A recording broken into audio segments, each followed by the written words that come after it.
Hello guys, good afternoon. स्वागत है जी आप सभी का एक बार फिर से अपने इस क्लास में। मैं आपका सर दीपक शर्मा सर स्वागत करता हूं एक बार फिर से। आशा है उम्मीद है आप सभी एकदम बढ़िया होंगे, आप सभी एकदम शानदार होंगे। तो कैसे हैं भाई आप सभी? कल हम लोग कर रहे थे आपका मगध एम्पायर यानी कि मगध साम्राज्य को। और मगध साम्राज्य में अगर हमने अलेक्जेंडर द ग्रेट यानी कि सिकंदर महान को पढ़ा था, जो कि यहाँ पर आया और चिनाब नदी को पार करने से उसके सैनिकों से इनकार कर दिया। और वहीं से उसके सैनिक वापस लौट गए, मतलब उन्होंने चिनाब नदी को पार नहीं किया जी, वो चिनाब नदी को पार करके नहीं गए। ठीक है, और वो यहीं पर ही आपके रह गए।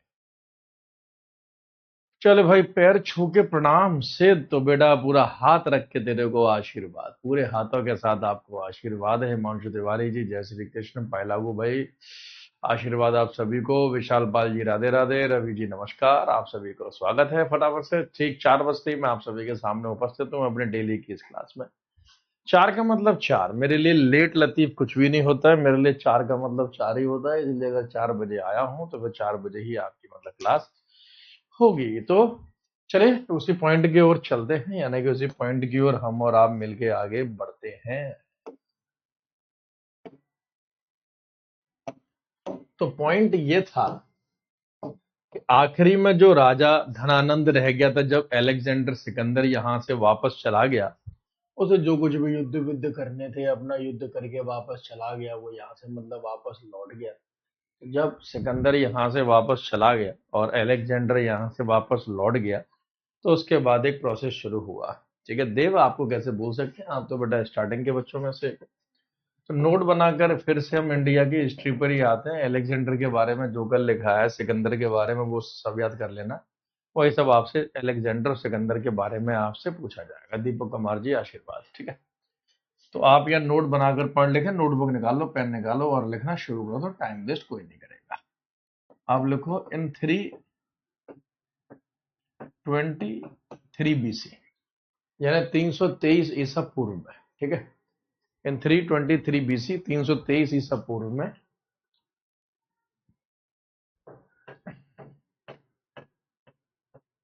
चंद्रगुप्त मौर्य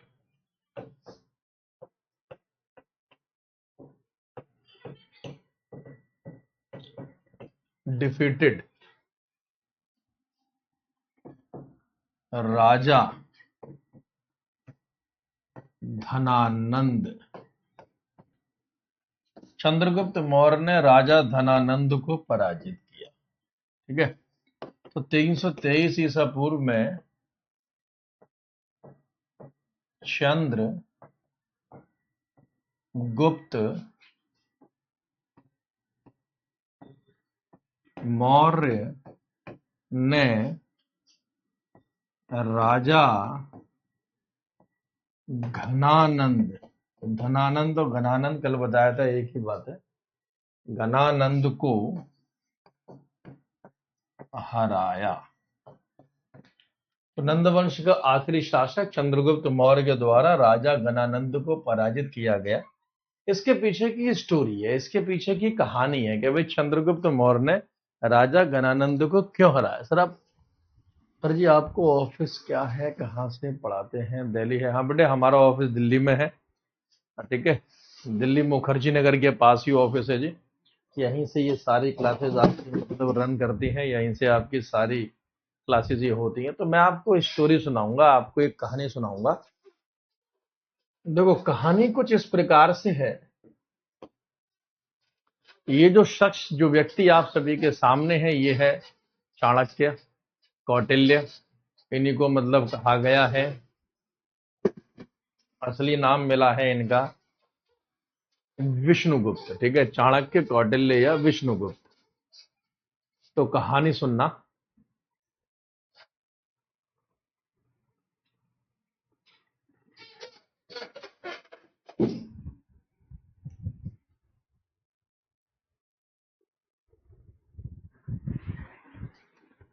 हाँ जी, तो कहानी सुनना। कहानी कुछ इस प्रकार है कि जब कौटिल्य एक शिक्षक होता था, टीचर होता था तक्षशिला यूनिवर्सिटी, तक्षशिला विश्वविद्यालय में, तब राजा घनानंद के द्वारा कौटिल्य का अपमान किया गया, क्योंकि चाणक्य राजा धनानंद के पास आया था ये बात करने के सिकंदर हिंदुस्तान की ओर बढ़ रहा है, एलेक्जेंडर इंडिया में आ रहा है, तो जो एलेक्जेंडर आ रहा है महाराज आप उसको रोको, रोकना आपका फर्ज है। तो ये वाली बात वो लेकर पाटलिपुत्र मतलब पहुंचा, राजधानी जो उस समय राजा धनानंद नंद वंश के शासक की होती थी। तो वो उसमें बोलता है कि एक दो कौड़ी का टीचर, एक दो कौड़ी का ब्राह्मण, ये छोटा सा तुच्छ सा मेरे को सलाह देगा, मुझे बताएगा कि राजा को क्या करना है। तो वो अपने सैनिकों को बोलता है कि इस पंडित को, इस ब्राह्मण को, इस शिक्षक को चोटी पकड़ के से बाहर फेंक दो इसकी। ठीक है, आप कभी भी कुछ भी करना, लेकिन जिंदगी में किसी विद्वान आदमी का आप अपमान मत करना, किसी ज्ञानी पुरुष का आप अपमान मत करना। वहीं से ही चाणक्य ने अपनी चोटी में गांठ लगाई और उसने सौगंध खाई कि जब तक मैं नंद वंश के इस धनानंद का शासन खत्म नहीं कर दूंगा, नेस्तनाबूद नहीं कर दूंगा, तब तक मैं अपनी इस चोटी को नहीं खोलूंगा। और इसीलिए उसने चंद्रगुप्त मौर्य अपने स्टूडेंट को तैयार किया और बाद में चंद्रगुप्त मौर्य ने राजा धनानंद को हराया। तो इतिहास हमें यह सिखाता है कि कभी विद्वान का अपमान नहीं करना चाहिए। ठीक है, यहां तक कोई किसी को दिक्कत नहीं होनी चाहिए। इस प्रकार से चंद्रगुप्त मौर्य ने हराया। इस प्रकार से चंद्रगुप्त मौर्य ने हराया। और क्यों हराया तो आपको पता चल गया होगा। कौटिल्य उस समय एक शिक्षक था, एक मेरी तरह टीचर था। हो सकता है कि भाई आप में से भी कोई मेरा स्टूडेंट तैयार हो जाए और बोलेगा अरे गुरुजी हम भी देख लेंगे किसी ना किसी को। क्योंकि कोई टीचर कितना बड़ा या कितना महान बनता है ये बातें तय करती हैं जी आपकी, कि आपके स्टूडेंट, आपके फॉलोवर कितने बड़े हैं। कोई टीचर तब तक बड़ा नहीं हो सकता जब तक कि उसके स्टूडेंट बड़े ना हो। ठीक है, समझ गए। तो यहां पे चंद्रगुप्त मौर्य राजा धनानंद को हरा देगा। और लिख देना आज के बाद अब हम चंद्रगुप्त मौर्य को, यानी कि चंद्रगुप्त मौर्य को अब शॉर्ट में हम सीएम लिखेंगे। क्या लिखेंगे जी? अब सीएम लिखेंगे। सीएम का मतलब चंद्रगुप्त मौर्य। आज स्कूल याद आ गया सर, चलिए बहुत अच्छी बात है, स्कूल याद आ गया। तो सुरु जी आप हाथ से लिखकर ही पढ़ाया करो, अच्छा समझ आता है। ठीक है भाई दीपक कुमार जी।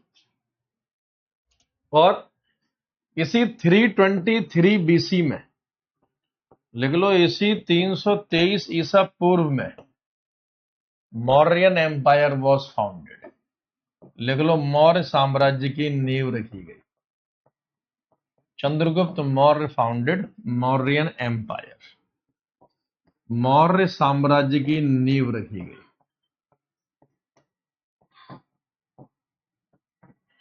मौर्य साम्राज्य की नींव रखी गई 323 बीसी। ठीक है, तो चंद्रगुप्त मौर्य ने मौर्य साम्राज्य की नींव रखी, इसकी स्थापना करी। ठीक है जी, तो चलिए भाई हेडिंग डाल लीजिए, मौर्यन एम्पायर यानी कि मौर्य साम्राज्य।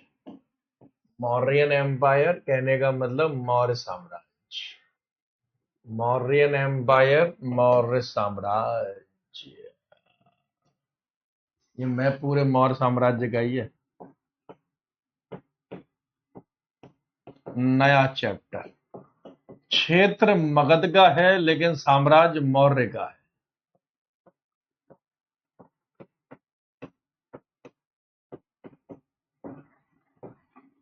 मौर्य साम्राज्य का समय लिख लो 323 टू 185 बीसी। 323 से लेकर 185 ईसा पूर्व तक आपका मौर्यन एम्पायर, आपका मौर्य साम्राज्य रहा है। ठीक है, तो ये एक तो समय रखना मौर्य साम्राज्य का। मौर्य साम्राज्य का ये पूरा का पूरा मैप आपके सामने है।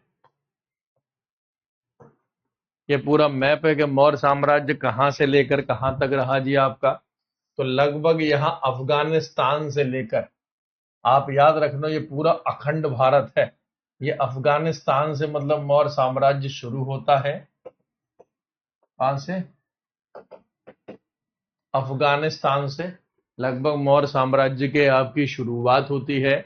और मौर्य साम्राज्य ये पूरा साउथ तक मतलब फैला हुआ है। साउथ इंडिया, कृष्णा नदी के क्षेत्र तक मौर्य साम्राज्य आपका फैला हुआ था। ये पूरे मौर्य साम्राज्य का मैप है। मौर्य साम्राज्य में आप पहली हेडिंग डालो फर्स्ट रूलर यानी कि पहला शासक। मौर्य साम्राज्य में आप पहली हेडिंग डालो, फर्स्ट रूलर, पहला शासक। पहले शासक का नाम था जी आपका, अरे वही सीएम, चंद्रगुप्त मौर्य। ठीक है, शॉर्ट में सीएम लिखेंगे जी अभी से, चीफ मिनिस्टर नहीं। चंद्रगुप्त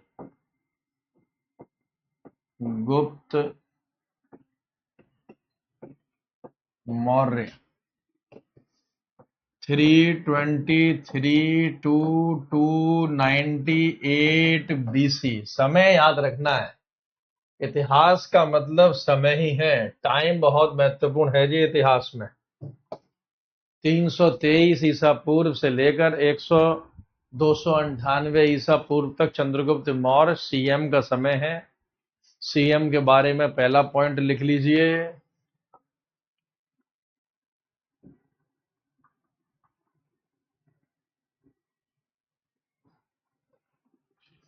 लिखो, he became the first king of India।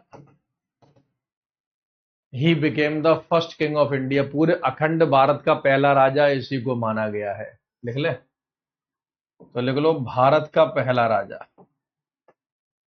Bharat का पहला राजा।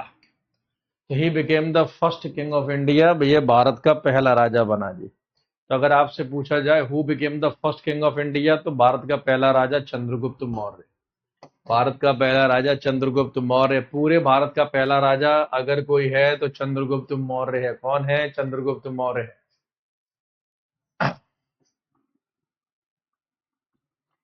पूरे मौर्य साम्राज्य की कैपिटल राजधानी क्या रही?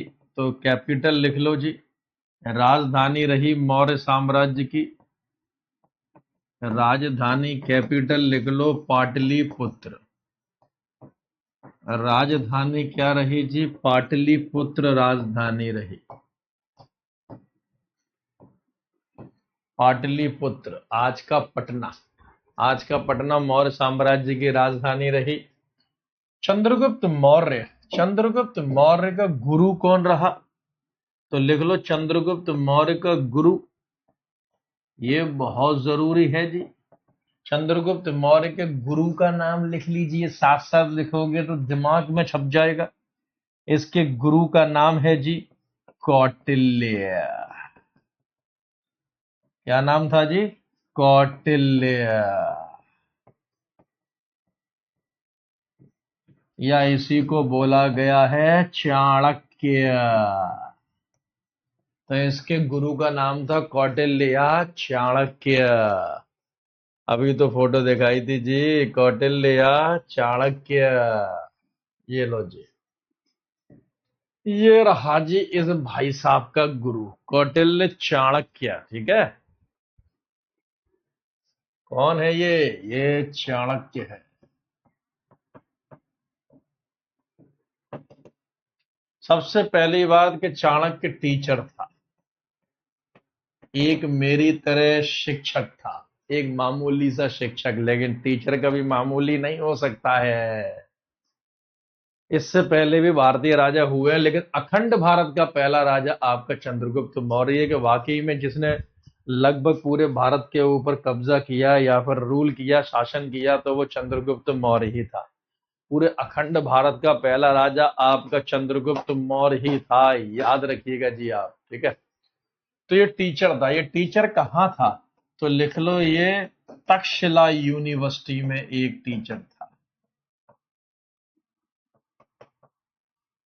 तक्षशिला यूनिवर्सिटी में टीचर था ये। कौटिल्य कहाँ का टीचर था? तक्षशिला यूनिवर्सिटी का एक टीचर था ये।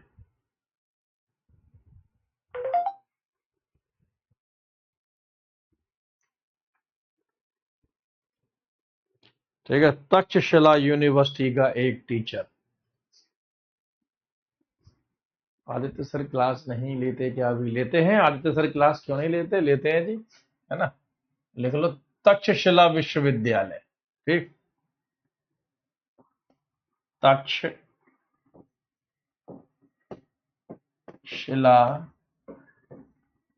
विश्वविद्यालय, तक्षशिला विश्वविद्यालय।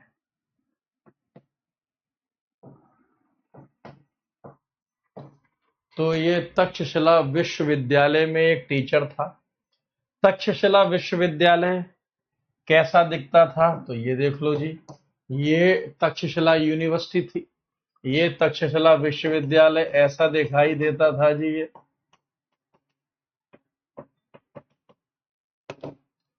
तक्षशिला यूनिवर्सिटी के बारे में क्या क्वेश्चन बनेगा, तो आप लिख लो जी, first university in the world, ये पूरे विश्व में पहला विश्वविद्यालय रहा। ठीक है, first university in the world, संसार का पहला विश्वविद्यालय रहा। लोगों को पढ़ना लिखना, बीए एमए पीएचडी हमने सिखाया है, और आज सबसे ज्यादा अनपढ़ हमारे ही यहाँ है। कितने शर्म की बात है जी, ये बेहद शर्म की बात है कि लोगों को पढ़ना लिखना हमने सिखाया है। किसने सिखाया है जी? हमने सिखाया है, हमने। ठीक है, तो first university in the world यानी विश्व का पहला विश्वविद्यालय। ठीक है, तो संसार का पहला, ठीक है ना, विश्वविद्यालय यानी first university in the world. आज के समय में ये कहाँ है? राम मेरे द्रोणाचार्य और मैं आपका अर्जुन। चल भाई, बहुत चिंता मत कर, बिल्कुल लक्ष्य भेद देंगे, महाभारत लिख देंगे। तो संसार का पहला विश्वविद्यालय तक्षशिला विश्वविद्यालय ऐसा दिखाई देता था। आज के समय में ऐसा हो गया, ये पूरा खंडर हो गया है जी। अब ये विश्वविद्यालय ऐसा हो गया है, इसे बाद में तोड़ फोड़ दिया, ये आगे बताऊंगा किसने तोड़ा, अभी आप सिर्फ यही देखो। और ये आज के समय में प्रेजेंट टाइम में कहाँ है, तो ये पाकिस्तान में, याद रखिएगा। आज के समय में ये तक्षशिला यूनिवर्सिटी, तक्षशिला विश्वविद्यालय कहाँ पर है? ये पाकिस्तान में है। प्रेजेंट टाइम में ये आपको पाकिस्तान में देखने के लिए मिलेगा। ये अब आपका पाकिस्तान में है, तक्षशिला यूनिवर्सिटी, तक्षशिला विश्वविद्यालय। ठीक है, यहां पर चाणक्य मतलब एज अ टीचर काम करता था। आप लिख लो, चाणक्य की एक फेमस किताब भी है, एक मशहूर बुक भी लिखी, तो बुक का नाम आप लिख लीजिए अर्थशास्त्र। अर्थशास्त्र नामक किताब है जो चाणक्य के द्वारा लिखी गई, अर्थशास्त्र। अर्थशास्त्र नामक किताब चाणक्य ने लिखी। ये किताब क्वेश्चन पूछा जाता है किसके ऊपर है, तो अबाउट एडमिनिस्ट्रेशन। ये किताब राजा या राज प्रशासन के ऊपर है कि कैसा प्रशासन होना चाहिए। तो ये किताब किसके ऊपर है? ये प्रशासन के ऊपर है। ठीक है, कि साम्राज्य वगैरह कैसे चलेगा, तो ये भी क्वेश्चन आपका बनता है। तक्षशिला यूनिवर्सिटी पाकिस्तान में, बिहार में थोड़ी ना है सभी कुमार जी। बिहार में तो नालंदा यूनिवर्सिटी है, जो आप मिस्टेक कर रहे हो। बिहार वाली तो नालंदा यूनिवर्सिटी, नालंदा विश्वविद्यालय है। ठीक है, तो आप याद रखो कि तक्षशिला यूनिवर्सिटी जो आपका है वो पाकिस्तान में है, और यहाँ पर कौटिल्य एक टीचर थे, और कौटिल्य ने एक किताब लिखी, अर्थशास्त्र किताब। याद कर लेना, बहुत ही इंपॉर्टेंट है, आपके एग्जाम में आएगी ही आएगी। ऐसा हो नहीं सकता कि ये किताब आपसे ना पूछी जाए। तो चंद्रगुप्त मौर्य को ट्रेंड करने वाला था कौटिल्य, और इसीलिए चंद्रगुप्त मौर्य की कहानी कौटिल्य से ही शुरू होती है, और लगभग सारी जिंदगी कौटिल्य पे ही खत्म हो जाती है। जिस समय चंद्रगुप्त मौर्य राजा बना, उस समय सिकंदर की तो मौत हो गई थी, अलेक्जेंडर तो मर गया था। लेकिन सिकंदर का सेनापति सेल्यूकस निकेटर भारत आया, वो इंडिया में आया। हालांकि वो अफगानिस्तान में ही सेटल टाउन था, वो वापस नहीं गया था अफगानिस्तान तक, उसका एरिया मतलब फैला हुआ था। तो आप मतलब ऐसे लिख सकते हो,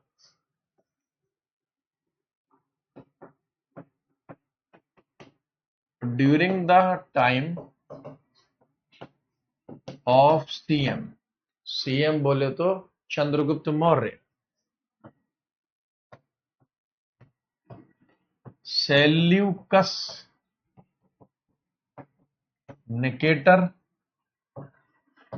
केम टू इंडिया, लिख लो। चंद्रगुप्त मौर्य के समय में यानी कि सीएम के काल में ही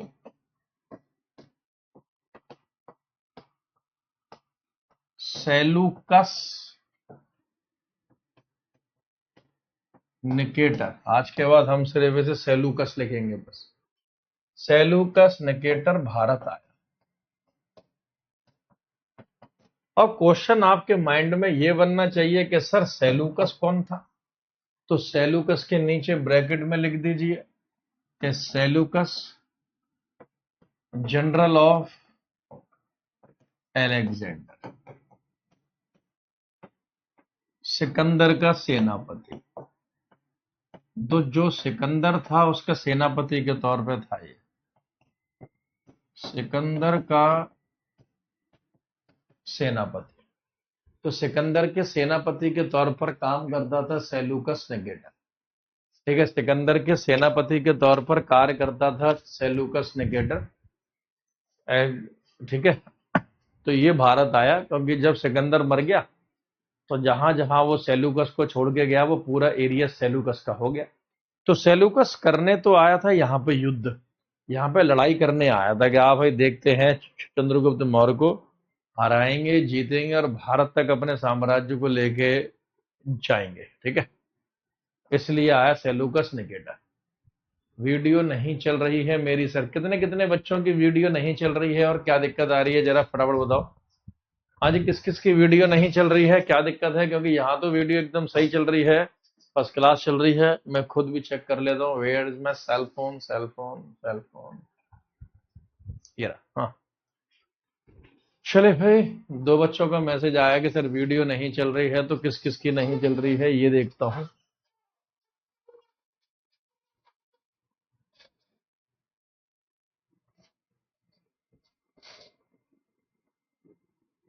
चलिए मैं भी ऐप पर चला जाता हूँ, देखता हूँ क्या दिक्कत है।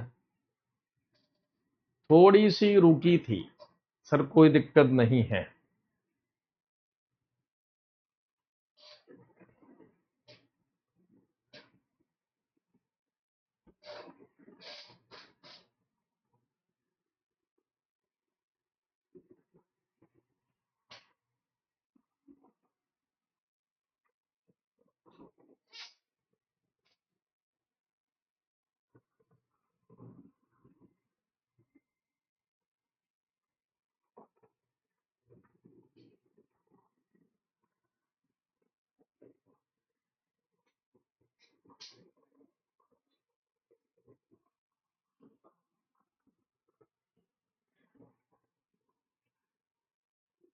सही तो चल रही है।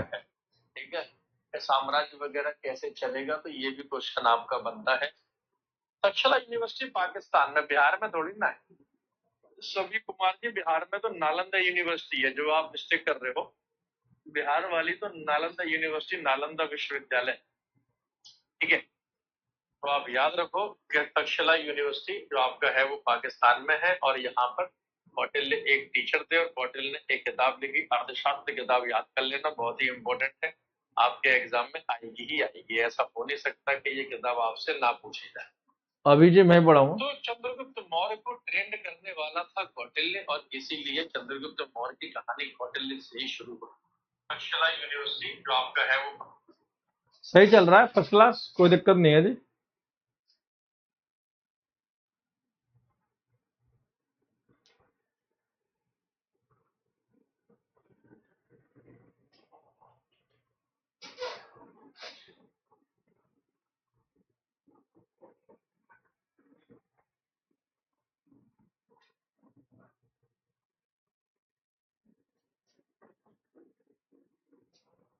इस बैच में पॉलिटी कौन पढ़ाएगा? जहां तक है बेटे मैं ही पढ़ाऊंगा।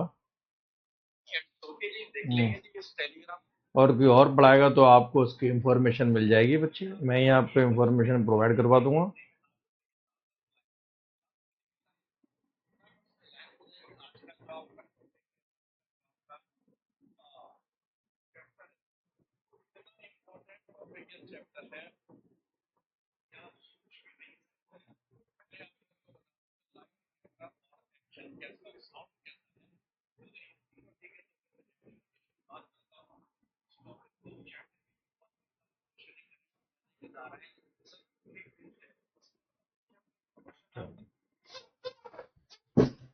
ठीक है।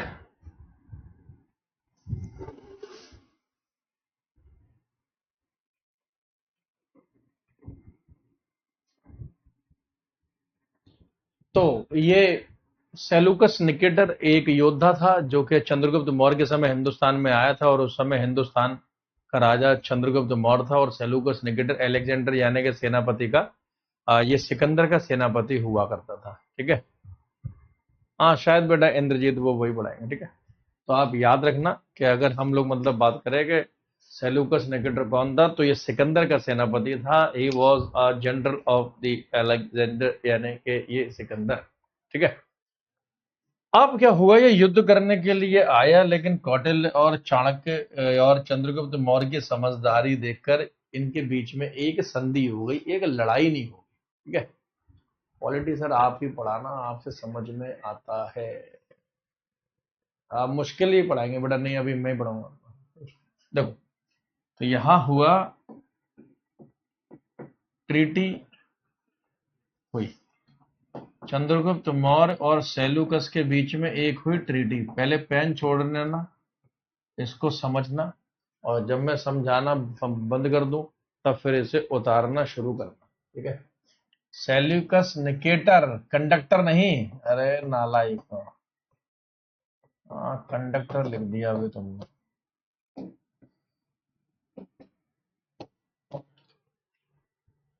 तो अगर मैं ट्रीटी की बात करूं, संधि की बात करूं, तो एक संधि हुई जिसमें एक तरफ था आपका सेल्यूकस,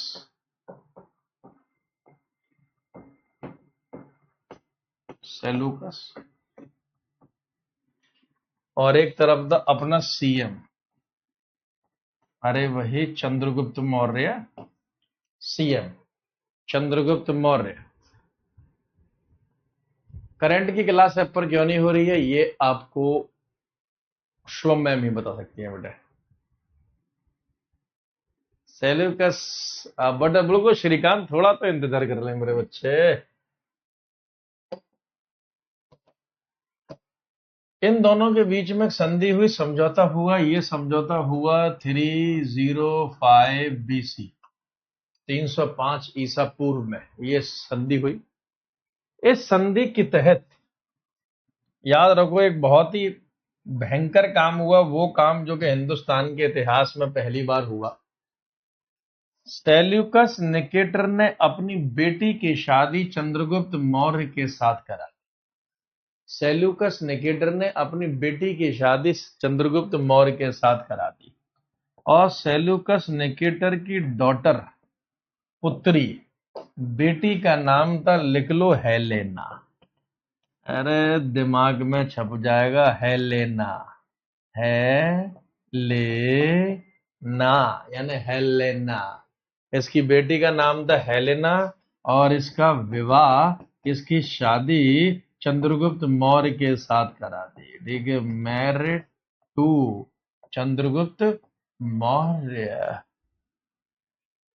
तो हेलेना बनी भारत की पहली विदेशी बहू, डॉटर ऑफ सेलूकस निकेटर, यानी सेलूकस निकेटर की बेटी का विवाह चंद्रगुप्त मौर्य के साथ हुआ। यानी कि जो सेलूकस लड़ाई करने आया था, उसने चंद्रगुप्त मौर्य को अपना दामाद बना लिया।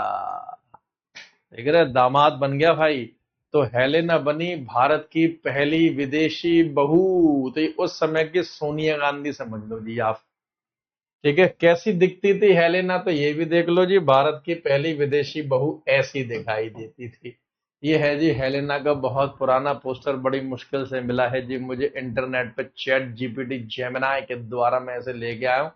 अरे हेलेना भाभी क्यों है, ये पहली बहू है, मैडम बोलिए जी। राजा की है तो रानी बोलिए, महारानी है ये है जी हेलेना, भारत की पहली विदेशी बहू। ग्रीक, यूनानी थी ये, क्योंकि इसका बाप भी यूनानी था, तो हम बोलेंगे ये यूनानी थी। और भारत की पहली विदेशी बहू। भारत की पहली विदेशी बहू। पढ़ने वाले बिना पंखे के ही पढ़ लेते हैं और ना पढ़ने वाले एसी में भी बैठकर पढ़ते हैं। अच्छा सोनल, बेटा आप किस में पढ़ रहे हो, पंखा या एसी? चंद्रगुप्त लकी तो अबे हेलेना लकी है। राजा के साथ शादी हो रही है, हिंदुस्तान के पहले राजा के साथ। और बहुत ज्यादा सुंदर है सर ये तो।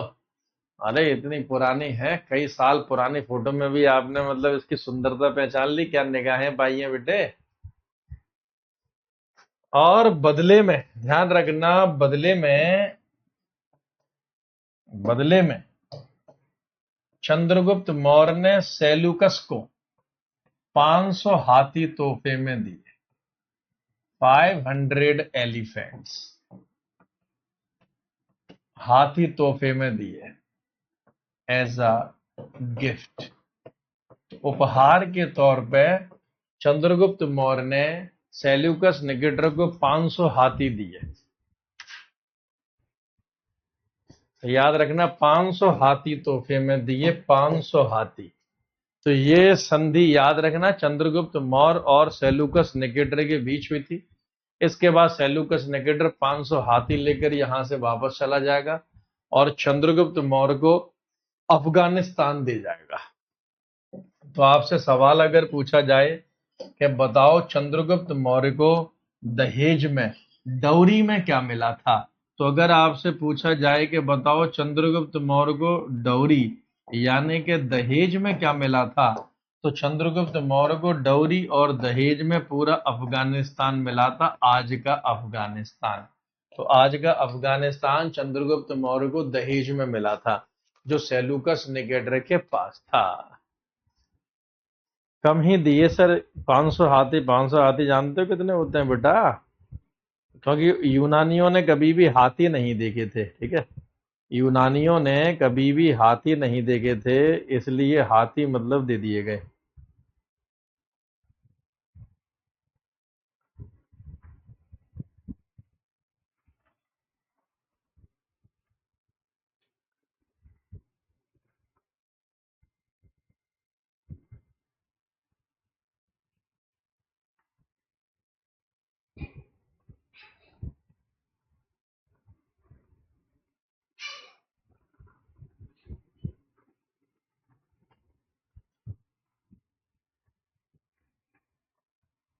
छाप लिया।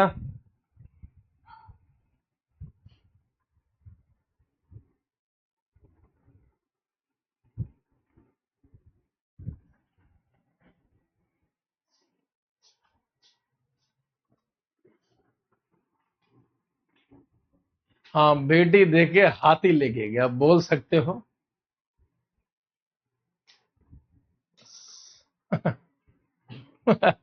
हिमांशु बेटा पिट जाएगा नालायक।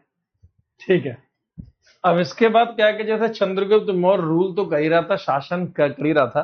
चंद्रगुप्त मौर्य का मतलब यह था कि उसने अपना अंतिम जीवन काल, उसने अपना अंतिम जीवन समय, ठीक है, इसने क्या कौन सा रिलीजन अपनाया था, कौन सा धर्म अपनाया था, तो आप इसमें मतलब लिख लो।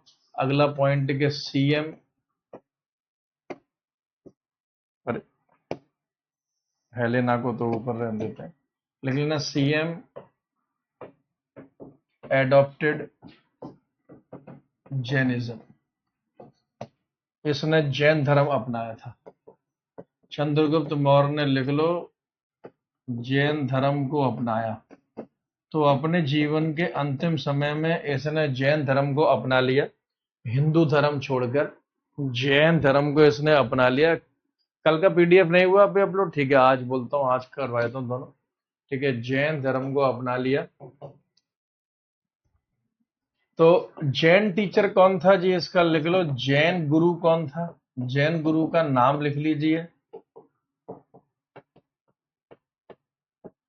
जैन गुरु, तो जैन गुरु चंद्रगुप्त मौर्य का था भद्रबाहु।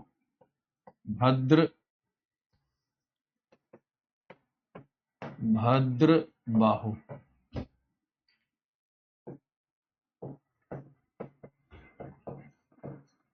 भद्रबाहु, तो जैन गुरु था भद्रबाहु। पाकिस्तान तो पहले से ही था, पाकिस्तान आज बना है, पहले थोड़ी ना था, पहले तो अफगानिस्तान भी हमारा ही था। भद्रबाहु थे इसके जैन गुरु।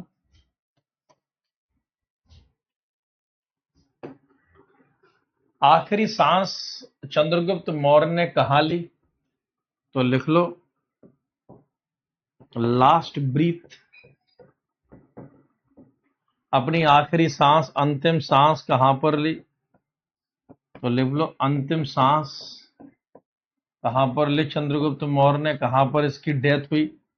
तो ये हुई श्रवण बेलगोला, श्रवण बेलगोला।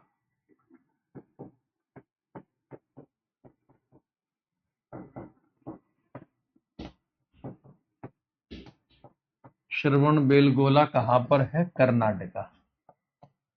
तो कर्नाटका के श्रवण बेलगोला, जो कि जैन तीर्थ स्थल के लिए बहुत फेमस है, वहां पर आखिरी सांसें ली है चंद्रगुप्त मौर्य ने। चंद्रगुप्त मौर्य की जो मौत थी वो सांथारा प्रोसेस से हुई थी, सांथारा प्रक्रिया से हुई थी।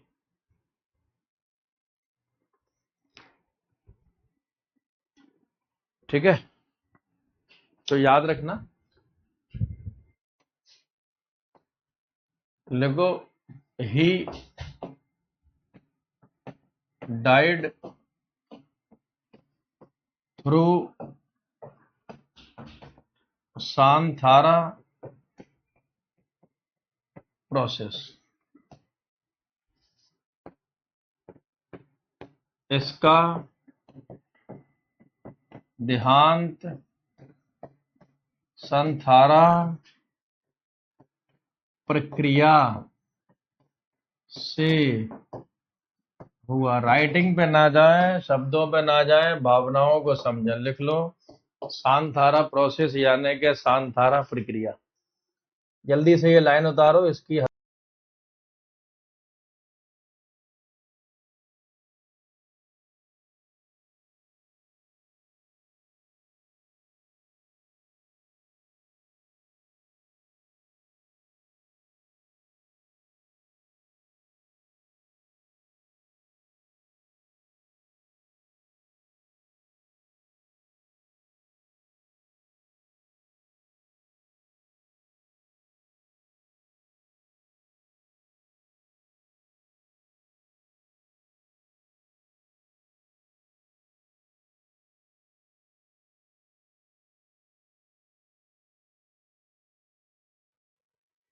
संथारा का मतलब क्या है? संथारा, संथारा का एक और नाम हमें मिलता है, लिख लो, सल्लेखना। इसी को ही सल्लेखना भी कहा गया है, सल्लेखना। इसका मतलब होता है इच्छा मृत्यु।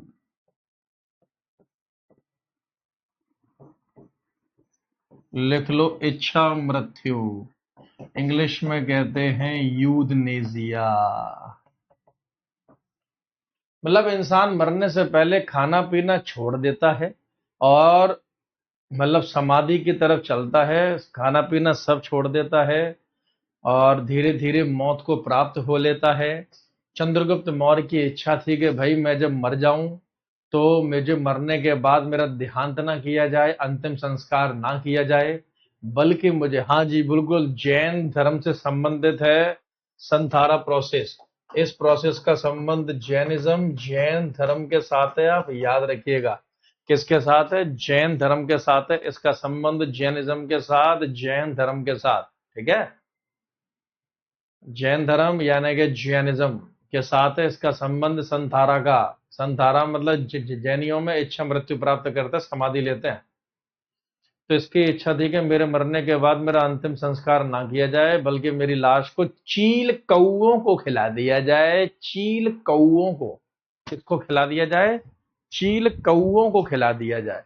तो ऐसा ही मतलब हुआ। इस प्रकार से चंद्रगुप्त मौर्य ने अपने जीवन का अंत कर दिया, ठीक है, जैन धर्म को अपना के। तो किस मौर्य शासक ने जैन धर्म को अपनाया था? हैं? किस मौर्य शासक ने जैन धर्म को अपनाया था? तो क्या आंसर होगा जी? अच्छा, चंद्रगुप्त मौर्य का एक और नाम हमें सुनने के लिए मिलता है, ये भी आप मतलब यहां पर लिख लो।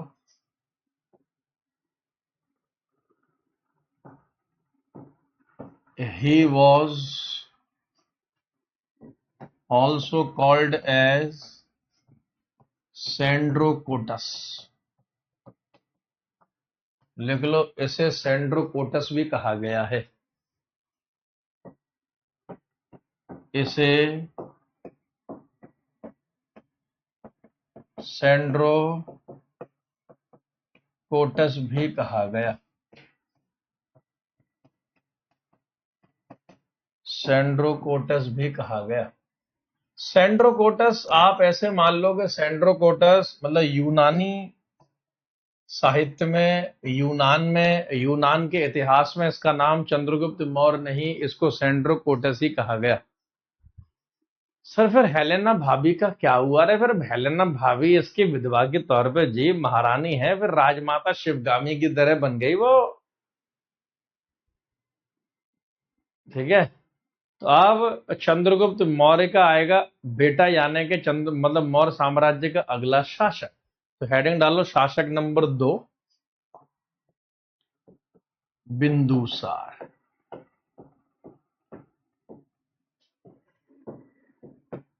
नाम सुना होगा जी आपने बिंदुसार का, बहुत ही ये भी फेमस हुआ, काम कम किए लेकिन फेमस हुआ। 298 BC टू 272 BC, लिख लो 298 ईसा पूर्व से लेकर 272 ईसा पूर्व तक। सारे आपको नाम याद होने चाहिए जी, ये तभी मजा आएगा, समझ रहे हो?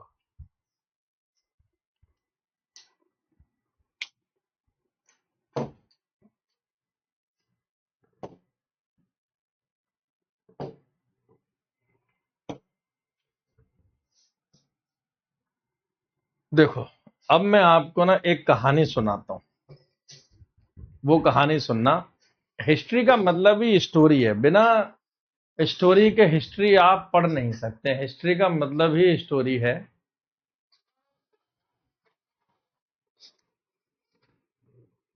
जिस समय बिंदुसार पैदा होने वाला था, यानी कि जब इसकी मां प्रेग्नेंट थी, तो उस समय जैसे कि जो महामंत्री के तौर पे थे वो आपका कौटिल्य था, वो आपका चाणक्य था। तो कौटिल्य क्या करता था कि चंद्रगुप्त मौर्य के खाने में हल्का सा जहर मिला देता था, ताकि चंद्रगुप्त मौर्य की मौत जहर से ना हो पाए। पहले उस जमाने में क्या है कि राजा से बदला लेने के लिए विष कन्याएं हुआ करती थी। क्या हुआ करती थी? विष कन्याएं हुआ करती थी। ये देखो, इस प्रकार से विष कन्याएं होती थी। ठीक है, यानी कि कोई सुंदर सी कन्या अगला राज्य उसे ट्रेंड करता था, और ट्रेंड करके किसी राज्य के हत्या करने के लिए मतलब भेज दिया करता था। इनको विष कन्या कहा जाता था। इनको क्या कहा जाता था? इनको विष कन्या कहा जाता था। और ये दूसरे राज्य में राजा की दासियां बन जाती थीं, सुंदर होती थीं, तो राजा इसे शामिल कर लेते थे। ठीक है, और ये नाच गाना भी करती थी, हर बात में ये एकदम निपुण होती थी, बहुत ही टैलेंटेड होती थी। धीरे धीरे राजा से नजदीकियां बढ़ जाया करती थी। राजा फिर इन्हें अपनी पर्सनल सेक्रेटरी बना लिया करता होगा, पर्सनल दासी बना लिया करता होगा। फिर एक समय समय आने पर ये राजा को जहर दे के खाने में मार दिया करती थी। विष कन्या का मतलब है, तो इसलिए खाने में पहले से ही कौटिल्य उसके जहर डालता था। किसके? चंद्रगुप्त मौर्य के।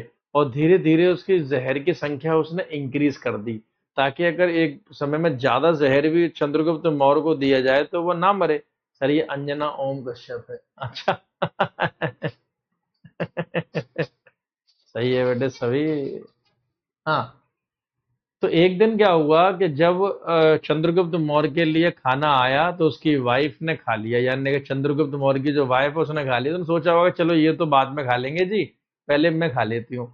तो उसने, हाँ अभी हम प्रेजेंट टाइम में हनी ट्रैप समझ सकते हो आप, बिल्कुल सही बात है इंद्रजीत। तो उसने खाना खा लिया, उसको तो पता नहीं था कि इसमें मतलब जहर है। तो जब उसने खाना खाया तो भाई उससे क्या जहर खाने की कोई आदत थी, वो तो बेचारी फैल गई, वो तो बेचारी लेट गई, उसके मुंह से तो झाग निकल गया। तो जब ये वाली बात कौटिल्य को पता लगी तो कौटिल्य ने फिर एक राजवैद्य को बुलाया, शाही वैद्य आया, शाही वैद्य ने आके जहर निकाला। जब तक उसके पेट में से जहर निकाला तब तक जो बिंदुसार पेट में था उसके माथे पर, उसके सर पर जहर जाके हल्का सा टच हो गया था। तो जिस समय बिंदुसार पैदा हुआ तो पैदाइशी उसके माथे पर यहाँ जहर का हरा और नीले रंग की एक बनी हुई आई थी बिंदी। इसीलिए बिंदुसार का नाम, मतलब बिंदु के ऊपर उसका नाम हो गया बिंदुसार। ठीक है,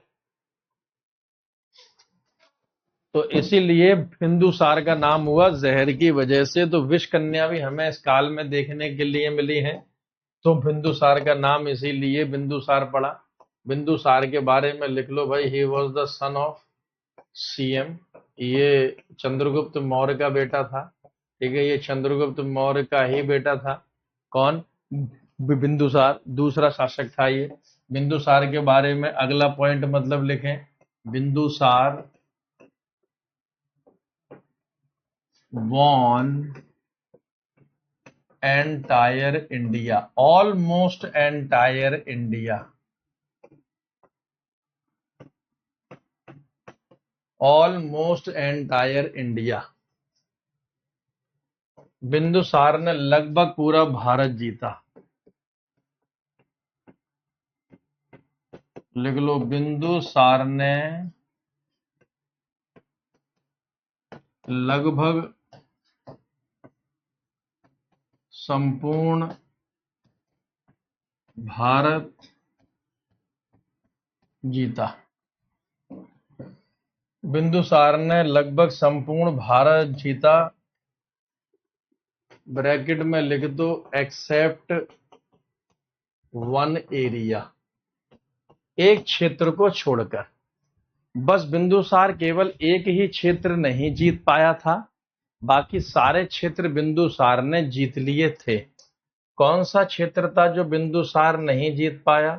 कौन सा क्षेत्र था? तो इस मैप के माध्यम से समझो जी, इस मैप के माध्यम से आपको समझाता हूं कि कौन सा क्षेत्र बिंदुसार नहीं जीत पाया था। अरे ये तो मैप में दिक्कत आ गई, यहां समझो। लगभग मौर्यों के पास पूरा ही इंडिया था, एक क्षेत्र को छोड़कर। ये पूरा मौर्यों के पास था। तो बिंदुसार एक क्षेत्र नहीं जीत पाया था। किसकी ट्राइब? चंद्रगुप्त मौर्य। चंद्रगुप्त ट्राइब थी बेटा, मूरा ट्राइब। मूरा जनजाति से संबंध रखता था चंद्रगुप्त। इसको नहीं जीत पाया बिंदुसार। किसको? कलिंग क्षेत्र को।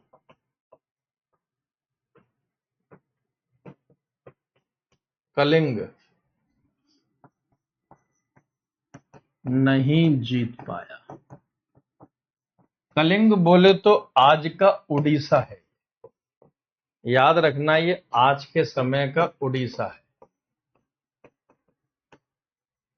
ये आज का उड़ीसा है जी। तो आज के समय का उड़ीसा, उस समय का कलिंग, उस समय का कलिंग, आज का उड़ीसा कलिंग को नहीं जीत पाया था। तो जो पूछा जाता है ना कि बिंदुसार बस एक क्षेत्र को नहीं जीत पाया था, तो बिंदुसार कौन से क्षेत्र को नहीं जीत पाया था? तो ये कलिंग को नहीं जीत पाया था। ये कलिंग को नहीं जीत पाया था, कलिंग क्षेत्र को जीतने में असमर्थ रहा। तो वो क्षेत्र कौन सा था जिसे बिंदुसार नहीं जीत पाया? कलिंग को नहीं जीत पाया। और कलिंग की कैपिटल, राजधानी क्या होती थी? तो लिख लो, इसकी राजधानी होती थी Tosali. Tosali was the capital of the Kalinga. साली, ठीक है। Ashoka was the ruler then. हाँ जी, इसके बाद अशोक आएगा। तो साली राजधानी होती थी कलिंग की। कलिंग को बिंदुसार नहीं जीत पाया था। बिंदुसार से एक और क्वेश्चन बनता है जी आपका, जैसे आप याद करो, हम ग्रीक टेक्स्ट की बात कर रहे हैं, यानी कि यूनानी साहित्य की बात कर रहे हैं। ध्यान रखना जी, हम यूनानी साहित्य की बात कर रहे हैं। ग्रीक टेक्स्ट की बात कर रहे हैं। यूनानी साहित्य में यानी कि सीएम चंद्रगुप्त मौर्य को सेंड्रोकोटस कहा गया है। अभी बताया था ना जी मैंने, चंद्रगुप्त मौर्य को सेंड्रोकोटस कहा गया है। ठीक इसी प्रकार से बिंदुसार को क्या कहा गया है। अगर क्वेश्चन आपसे बने कि भैया बिंदुसार को क्या कहा गया है यूनानी साहित्य में बिंदुसार को क्या कहा गया है, तो यूनानी साहित्य में बिंदुसार को अमित्रोचैट्स कहा गया है। इसको अमित्रोचैट्स कहा गया है। क्या कहा गया है जी? अमित्रोचैट्स। ठीक है, अमित्रोचैट्स। तो आज भी विष कन्याएं हैं क्या पता नहीं है, आज तो है। अभी एक बच्चा बोलते रहता है कि सर आज के समय में ना मतलब हनी ट्रैप होता है।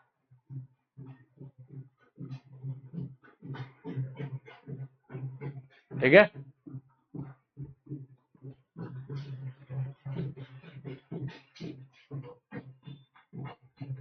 अमित्रोचैट्स। तो ये दो नाम याद कर लेना, बाकी इसके हम अगली क्लास में यानी कि नेक्स्ट क्लास में पढ़ेंगे इसके आगे। कल हम सम्राट अशोक पढ़ेंगे जी। सम्राट अशोका को हम देखेंगे अच्छे तरीके से। साथ साथ में नोट करना, नोट डाउन करना। हैंड रिटन जितना ज्यादा लिखोगे उतना ज्यादा आपको फायदा मिलेगा। ठीक है, चलिए, all the best, thank you so much, bye bye, take care guys, thank you. और यूट्यूब पर आते रहिए। यूट्यूब पर मेरी क्लास 1 बजे होती है। कल 1 बजे यूट्यूब पर ज्योग्राफी का मॉक टेस्ट है। एसएससी जीडी की क्लास मेरी यूट्यूब पर स्टेट एग्जाम पर होती है सुबह 11 बजे यानी कि 11 AM। Thank you, bye bye.